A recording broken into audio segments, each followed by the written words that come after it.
Drôle d'ambiance dans les bois de Survilliers. Des chasseurs de sangliers, des mercenaires, pas du tout, des passionnés d'airsoft, un jeu de rôle méconnu du grand public. Ils sont une trentaine à avoir répondu à l'invitation de la Stanley Airsoft. Fondée en 2008, cette association compte actuellement 80 membres. L'airsoft, en fait, c'est un cousin du paintball, on peut appeler ça comme ça, avec un roleplay un peu plus poussé où en fait on s'équipe un peu comme des militaires et qui repose sur le fair play. Ici, on n'a pas en fait de billes de peinture, c'est juste des petites billes biodégradables parce que là on joue en forêt. Où en fait, quand un joueur est touché, il se déclare lui-même sorti. Nous, on utilise vraiment des répliques d'armes existantes. Donc, qui peuvent être des M4, des FAMAS, tout ce qui se fait en fait en armes réelles. Ici, les lanceurs de billes de peinture laissent place à des répliques d'armes réelles. M4, FAMAS et autres AK-47 côtoient les fusils à lunettes et les pistolets semi-automatiques. Des engins factices, mais des gros jouets capables de projeter des billes en rafale ou au coup par coup grâce à des moteurs électriques, du gaz ou des capsules de CO2. Seule contrainte, la puissance des tirs est limitée. L'élément primordial, c'est les lunettes. Pour protéger les yeux, ça ne se remplace pas. Je vais vous présenter donc une réplique. Donc là, c'est une M4 qui fonctionne électrique avec une batterie.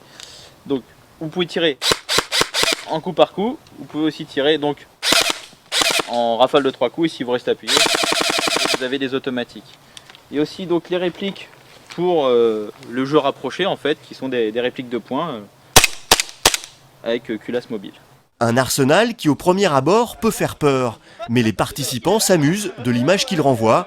Pour eux, la Stanley Airsoft n'a rien à voir avec une organisation paramilitaire et il n'y a aucune idéologie derrière.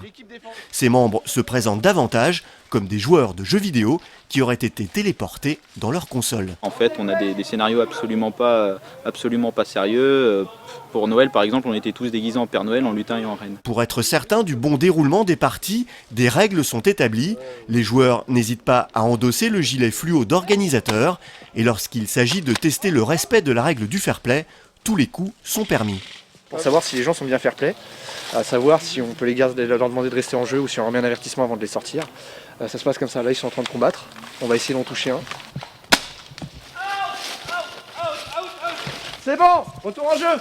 Si les hommes représentent la majorité des joueurs, l'airsoft attire aussi la gente féminine.